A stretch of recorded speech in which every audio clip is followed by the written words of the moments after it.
Israel और Hamas के बीच छिड़ी जंग में अभी तक करीब 1500 लोगों की जान चली गई है। इजराइल पर हमले के बाद प्रधानमंत्री नरेंद्र मोदी ने ट्वीट कर आतंकवादी हमलों की कड़े शब्दों में आलोचना की और इजराइल को समर्थन देने की बात कही।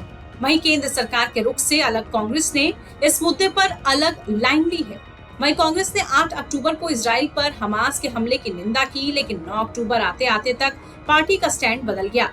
9 अक्टूबर को हुई कांग्रेस कार्य समिति की बैठक में एक प्रस्ताव पारित हुआ, जिसमें फिलिस्तीनियों की जमीन, सुशासन और आत्मसम्मान के साथ जीवन के अधिकारों का समर्थन किया गया।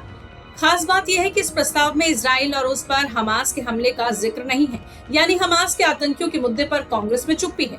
कांग्रेस ने अपने प्रस्ताव में कहा, CWC मिडिल ईस्ट में छिड़े युद्ध और 1000 से ज्यादा लोगों के मारे जाने पर पीड़ा व्यक्त करती है।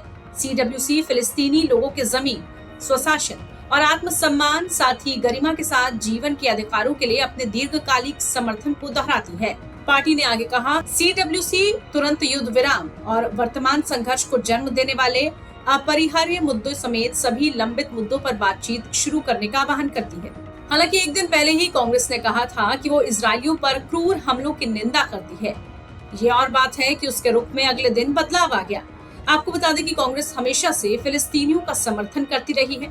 2021 के जून महीने में भी कांग्रेस ने गाजा में इजराइल और फिलिस्तीनियों के बीच चल रहे संघर्ष पर भारत के रुख की आलोचना की थी।